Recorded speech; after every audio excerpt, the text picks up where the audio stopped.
6월 12일 주일 오전 예배를 하나님께 드립니다. 찬송하겠습니다. 찬송가 401장입니다. 주의 곁에 있을 때 마음이 든든하오니 주여 내가 살 동안 인도하여 주소서. 주여 주여 나를 인도하소서. 빠른 세상 살 동안 주여 인도하소서. 피난처인 예수여 세상 물결험할 때 크신 은혜 베푸사 나를 숨겨주소서. 주여 주여 나를 인도하소서. 빠른 세상 살 동안 주여 인도하소서. 세상 풍파 지난 후 영화로운 나라와 눈물 없는 곳으로 들어가게 하소서. 주여 주여 나를 인도하소서. 빠른 세상 살 동안 주여 인도하소서.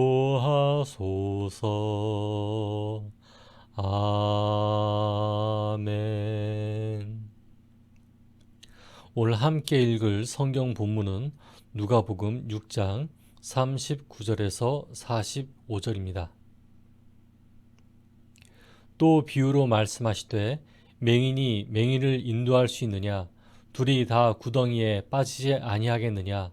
제자가 그 선생보다 높지 못하나 무릇 온전하게 된 자는 그 선생과 같으리라. 어찌하여 형제의 눈 속에 있는 티는 보고 내 눈 속에 있는 들보는 깨닫지 못하느냐? 너는 내 눈 속에 있는 들보를 보지 못하면서 어찌하여 형제에게 말하기를 형제여 나로 내 눈 속에 있는 티를 빼게 하라 할 수 있느냐?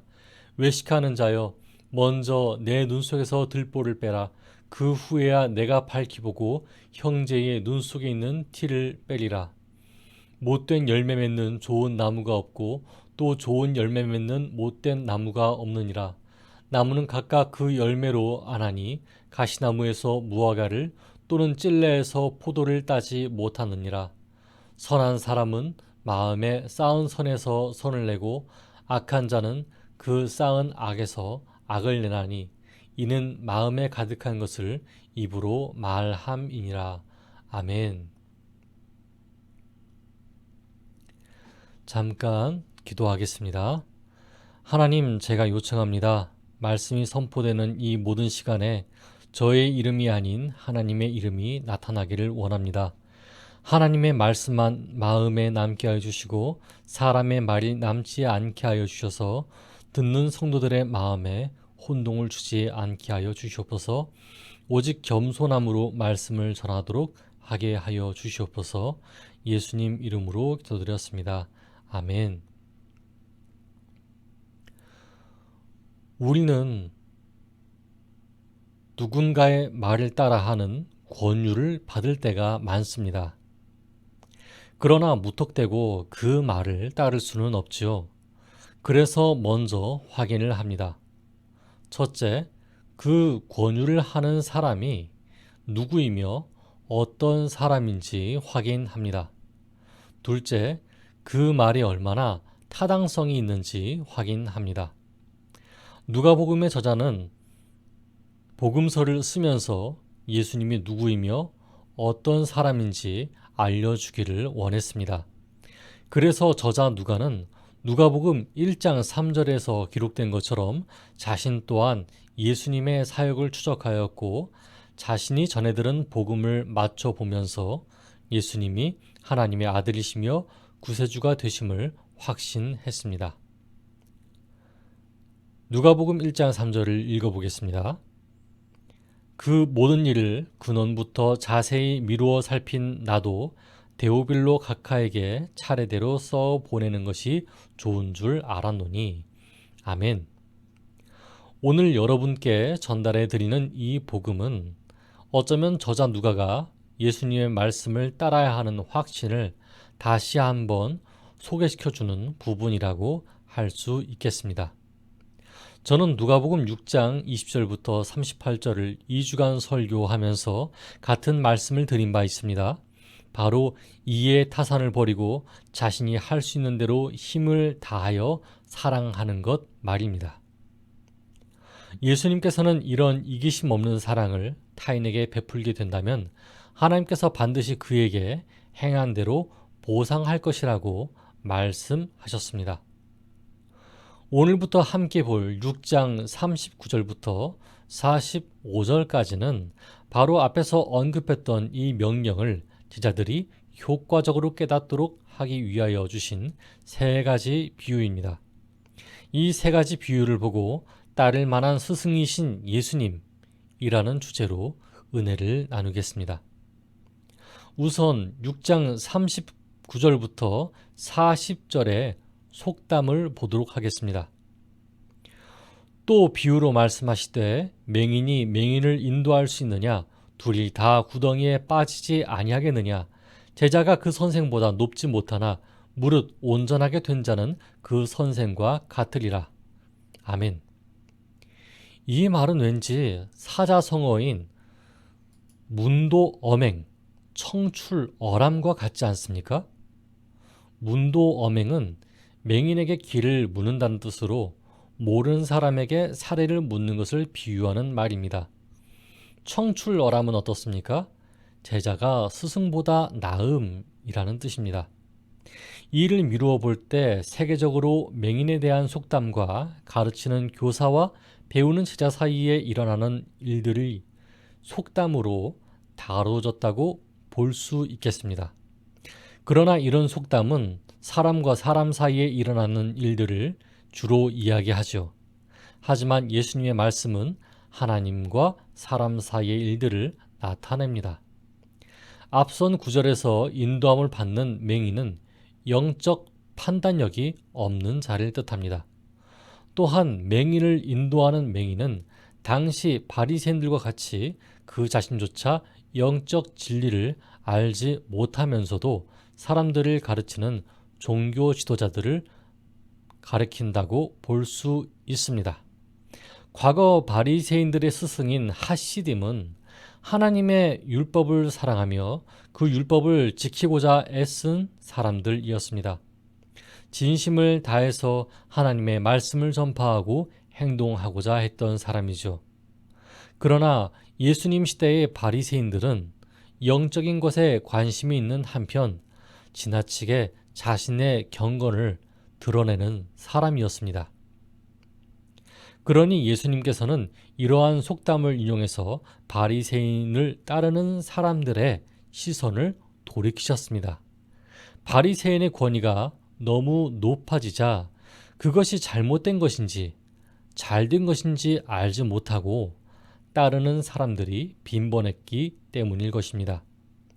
그래서 예수님께서는 예수님의 가르침을 받으면서도 다른 한편으로는 바리새인의 가르침에 휩쓸리는 제자들에게 온전하게 될 것을 권하셨습니다. 온전하게 되는 것은 어떻게 됩니까? 예수님을 자신의 인생의 스승으로 그리고 더 나아가 주인으로 받아들인 사람에게 온전함이 주어집니다. 히브리서 5장 8절과 9절은 온전함을 다음과 같이 설명합니다. 그가 아들이시면서도 받으신 고난으로 순종함을 배워서 온전하게 되셨은즉 자기에게 순종하는 모든 자에게 영원한 구원의 근원이 되시고 아멘. 그렇습니다. 하나님에게 순종하는 것이 온전함입니다. 하나님의 말씀에 순종하는 사람은 예수님과 같이 온전하게 됩니다. 예수님께서는 이 말씀을 통해 제자들이 예수님 자신을 닮아야 할 것을 말씀하셨습니다. 이를 십자가 고난을 통해 하나님에게 대한 순종의 본을 직접 보이셨습니다. 이 땅에 본을 보이는 스승과 본을 보이지 않는 스승이 있습니다.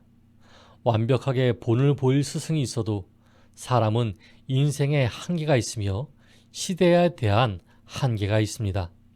그래서 스스로 잘 훈련하는 것이 요구되기도 합니다. 그러나 예수님의 가르침은 단지 스스로 잘 훈련할 것만을 말씀하시지 않습니다. 예수님의 가르침은 함께하는 가르침이기 때문입니다. 저는 여러분에게 이러한 스승이신 예수님을 소개합니다. 저는 구약의 상벌에 지나치게 몰두한 나머지 죄에 대한 벌이나 재앙을 겪고 싶지 않아 했습니다. 반면 계속해서 죄를 짓는 자신 때문에 비참함을 안고 살아간 사람이었습니다. 예수님의 사랑? 그런 것을 느낄 새가 없었지요. 왜냐하면 당장 저는 잘못한 사람이었으니까요. 그래서 하나님이신 예수님은 모든 유혹거리와 율법을 앞에 두고서 저를 시험하시고 그것을 재미있어 하시는 분이라고 오해했습니다. 그리고 나서 지켜보고 있다가 잘못을 할 때마다 지적하고 정죄하며 그에 대한 벌을 내리시기 원하시는 분으로 착각했습니다. 그러나 하나님이신 예수님은 함께 하시는 분이십니다. 그분은 자신에게 문제를 갖고 가는 모든 사람들에게 위로와 격려를 하시는 분이십니다. 이것이 예수님의 사랑입니다. 참 따를 만한 분이십니다. 또 예수님의 말씀에 따라야 하는 이유를 보겠습니다. 41절과 42절입니다.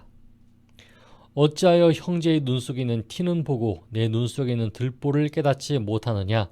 너는 내 눈 속에 있는 들보를 보지 못하면서 어찌하여 형제에게 말하기를 형제여 나로 내 눈 속에 있는 티를 빼게 하라 할 수 있느냐? 외식하는 자여 먼저 내 눈 속에서 들보를 빼라. 그 후에야 내가 밝히 보고 형제의 눈 속에 있는 티를 빼리라. 아멘. 자신이 크고자 하는 사람들 중에서는 상대방의 결점을 잡아서 무조건 비하하는 부류가 있습니다. 그런 부류인 바리새인들은 자신의 경건 생활을 무척이나 신경 쓰는 사람들이었습니다. 그래서 자신의 경건을 드러내기 위해 행동을 했죠. 그래서 그들에게는 광장이나 성문 어귀에 서서 큰 소리로 기도하는 버릇이 있었습니다. 또한 금식하는 모습을 보이기 위해 일부러 초췌한 모습으로 꾸미고 다니기도 했죠. 그런 경건 생활을 바탕으로 다른 사람들의 율법적인 결점을 꼬투리 잡아 지적하는 것이 그들의 생활이었습니다. 예수님은 그들을 지적하시면서 바리새인의 결점은 들보고 그들이 가르치려 드는 사람의 결점은 티라고 말씀하셨습니다. 예수님의 말씀을 자세히 보십시오. 이 말씀을 듣는 사람들 중에는 지금 지적을 받고 있는 바리새인들도 함께 섞여 있을 것입니다. 만일 예수님이 이들을 선행과 죄로 즉결 심판하셨다면 이들은 구원의 기회도 없지 않았을까요? 그러나 여러분, 예수님의 가르침은 선하고 인자하십니다. 예수님께서는 눈먼 인도자이자 자신의 들보를 모르는 사람인 바리새인들에게 자신을 돌아보라고 말씀하셨습니다. 먼저 내 눈 속에서 들보를 빼라. 그 후에야 내가 밝히 보고 형제의 눈 속에 있는 티를 빼리라. 아멘. 예수님의 이 말씀은 바리새인 너희는 내 제자가 되지 못하리라 하고 말씀하신 것이 아니라 예수님의 말씀에 순종하여 스스로의 의도를 명확하게 보고 자신의 결점을 먼저 고치는 사람이 될 것을 말씀하신 것입니다. 이렇게 될 때야 비로소 남의 결점을 고쳐주는 사람이 되는 것이죠. 저는 복음을 전하는 사람들 중에 자신으로 인해 시험 받는 사람은 생각하지 않고 회개를 강요하며 무조건 교회 일에 헌신을 강요하는 분들을 본 적이 있습니다. 이것이 과연 생명을 살리는 복음이었을까요? 전도를 원하십니까? 전도는 교리를 전하는 것 이상으로 예수님의 제자가 되었을 때 그 위력을 발휘합니다. 교회 생활보다 사회 생활이 먼저인 셈이죠. 교회 담임자에게 좋은 모습이 된다고 해서 예수님의 제자가 되는 게 아니란 말입니다. 여러분이 속한 사회에서 예수님과 동행하십시오. 그래야 진짜 열매가 맺혀집니다. 이 말은 그냥 하는 말이 아닙니다. 예수님의 말씀에 근거한 말입니다. 그런 예수님의 말씀은 43절부터 45절에 기록되어 있습니다. 못된 열매 맺는 좋은 나무가 없고 또 좋은 열매 맺는 못된 나무가 없느니라. 나무는 각각 그 열매로 하나니 가시나무에서 무화과를 또는 찔레에서 포도를 따지 못하느니라. 선한 사람은 마음에 쌓은 선에서 선을 내고 악한 자는 그 쌓은 악에서 악을 내나니 이는 마음에 가득한 것을 입으로 말함이니라. 아멘. 이 말씀을 보고 한 가지 속담이 생각나지 않습니까? 될성 부른 나무는 떡잎부터 다르다. 어릴 때의 모습을 보고 후에 어떻게 자라게 될지 알 수 있다는 말입니다. 그러나 저는 여러분에게 예수님의 이 말씀은 속담과 전혀 다름을 말씀드립니다. 어릴 때의 모습이 가능성을 볼 수 있어도 어른의 모습을 결정할 수는 없기 때문입니다. 그리고 예수님의 말씀은 너는 그 모습대로 타고났으니 그대로 암울하게 살아라 하는 말씀이 아닙니다. 예수님께서는 청중들의 마음이 예수님을 의지하여 변화되기를 원하셨습니다.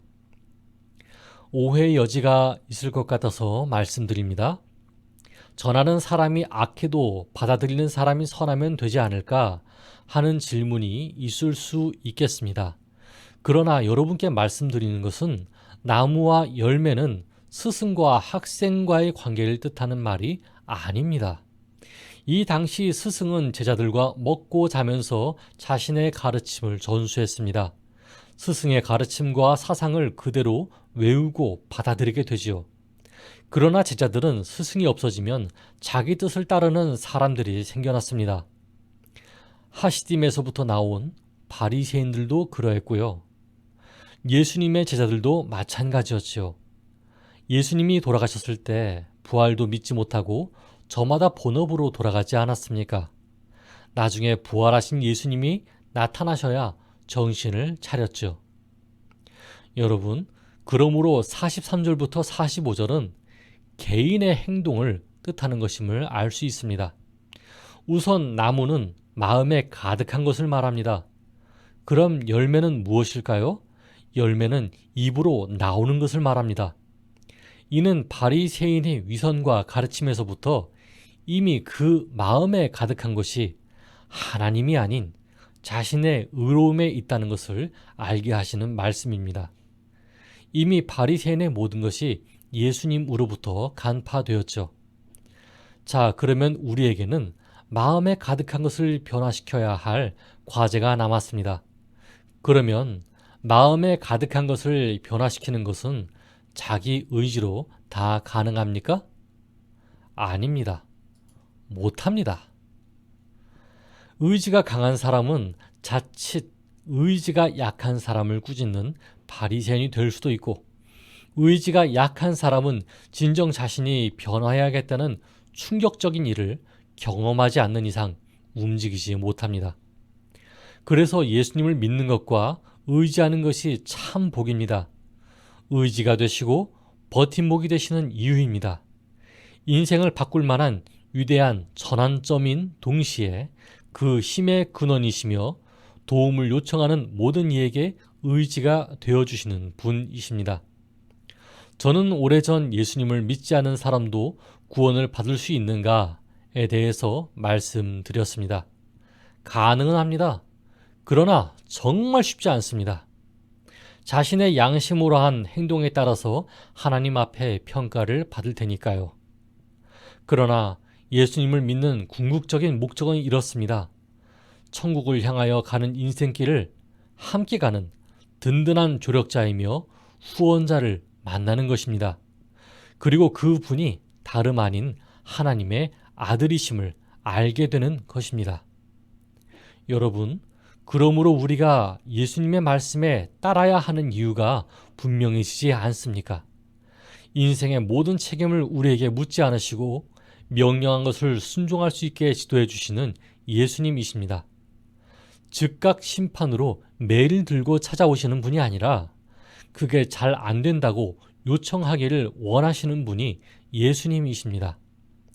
예수님을 소개합니다. 여러분, 우리의 인생길이 얼마나 불공평하고 이념에 휩쓸리며 사회의 눈치를 보고 살아야 합니까? 그래서 다른 것을 추구하는 것이 얼마나 어려운 것인지 잘 느끼지 않습니까? 천국이 없다고도 하지만 있다면 그렇게 가고 싶어 하지 않습니까? 여러분, 그래서 예수님을 소개합니다. 한없이 사랑하시고 선한 마음으로 가르치시며 우리의 길을 인도하시는 예수님을 소개합니다. 이 예수님, 오늘도 다시 한번 마음속에 모시기를 바랍니다.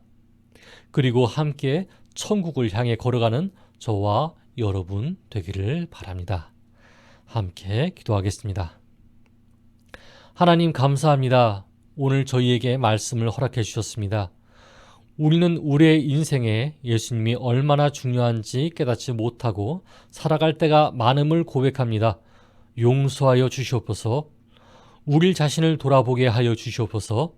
스스로 맹인이 되지 않았는가? 내 눈에 들보를 보지 못한 자가 되지 않았는가? 마음에 가득한 것이 위선이 아닌가 돌아보게 하여 주시옵소서. 이 모든 것을 우리의 힘으로 할 수 없음을 인정합니다. 우리 스스로 구원할 수 없음을 인정합니다. 우리의 전적 무능을 인정하오니 예수님께 삶을 맡깁니다. 우리를 천국길로 인도하여 주시고 예수님의 가르침을 따를 수 있게 힘을 허락하여 주시옵소서. 예수 그리스도 이름으로 기도드렸습니다. 아멘. 함께 봉헌기도 하겠습니다. 하나님, 우리가 헌금을 드립니다. 이 헌금이 쓰여질 때 복음이 전파되기를 원합니다. 이 헌금이 쓰여지는 곳에 평안이 넘쳐나기를 원합니다. 헌금이 허비되는 것 없이 필요한 곳에 사용되게 하시고 헌금이 오용되는 것 없이 정직하게 사용되게 하소서. 하나님의 나라가 오기를 바라며 예수 그리스도의 이름으로 기도드렸습니다. 아멘. 다 같이 주기도문 하겠습니다. 하늘에 계신 우리 아버지, 아버지의 이름을 거룩하게 하시며 아버지의 뜻이 하늘에서와 같이 땅에서도 이루어지게 하소서.